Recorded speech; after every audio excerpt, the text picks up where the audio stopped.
Welcome in, Bears fans and fans of Most Valuable Podcasts. My name is Mike Rank, and I'm back again doing a Bears reaction video, and this time they won.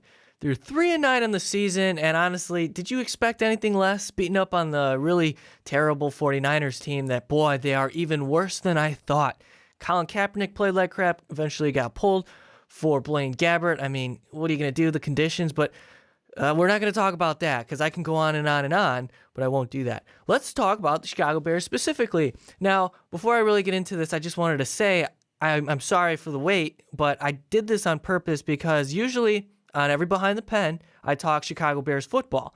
But because of all of the MLB news recently, I'm just going to have to stick with the Bears reaction video as my Bears bit for the week. So bear with me, get it? Oh my God, I'm so funny. So we're going to move on into the actual game. The Chicago Bears won 26-6. Their most, this is the most points they scored in a game all season behind quarterback Matt Barkley. And you know what? Matt Barkley, guys, not too shabby. I got to say, I'm not saying he's anything, to be excited about because, hey, next year there's going to be massive overhaul on this roster and it's going to start at the quarterback position. But Matt Barkley right now is solidifying himself as at least competing for either a number 2 or number 3 spot on the roster. And if they don't go out and sign a quarterback and if they don't commit to a draft, they're going to draft the quarterback. But you know what I'm saying? Matt Barkley might play a huge role in next season, maybe for a few weeks. So keep that in mind. We'll see how the season progresses. But I really liked Matt Barkley's performance in this ball game. He was confident in the pocket. He made some efficient throws. I mean, Josh Bellamy keeps dropping passes, but I mean, what are you going to do there?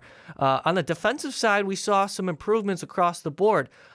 They threw, 5 times with Kaepernick in the first half maybe, and it was just like embarrassing. So the secondary didn't really get much action, but that front seven was very impressive, specifically Nick Kwiatkowski.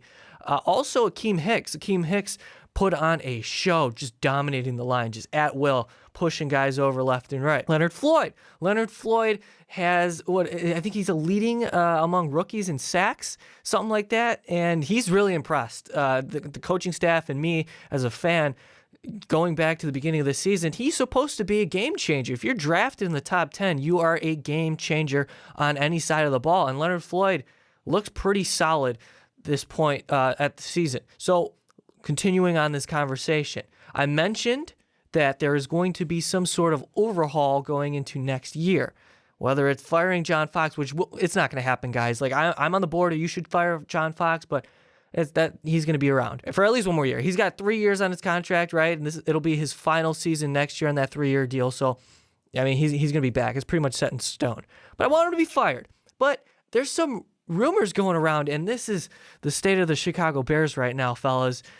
There is some sort of report on the Chicago Tribune by Mike Mulligan, who is close to the Chicago Bears. He wrote that there's some internal dialogue going on, that there's some friction among the coaching staff, and John Fox is thinking about parting ways with Vic Fangio after this season. Okay, that would be mistake number 1 of 1,000 if you're going to get rid of Vic Fangio.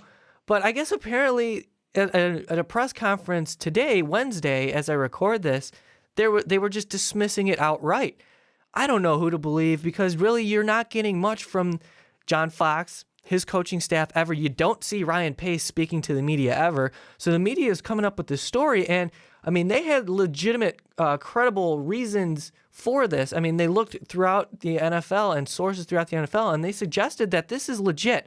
I'm not so much of a believer right now, but it wouldn't surprise me in the slightest to see Vic Fangio leave after this season, because would you want to be a part of this franchise? Now, I know things are looking good on that side of the ball. Vic Fangio, his specialty has created some sort of discipline on that side where a lack thereof of talent has provided them to be competitive. I mean, this Bears team is among the top 10 in defenses in the entire NFL. There are some bright spots, don't get me wrong.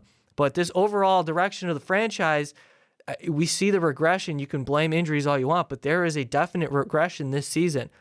There's going to be massive overhaul, guys, next season. I'm not sure what to really expect within the coaching staff, what Ryan Pace is going to do next.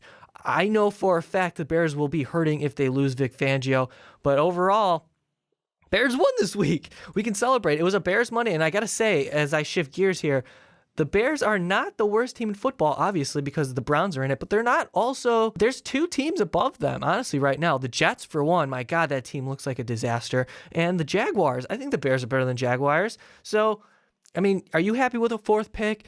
Should they trade down in this year's draft? Do they take best player available? Wherever they land in the draft in the top 5, which I'm going to assume they land in the top 5, if it's out of the top 5, I'm going to be pissed because what the hell? That's the whole point of this stinking season is to get a top 5 pick.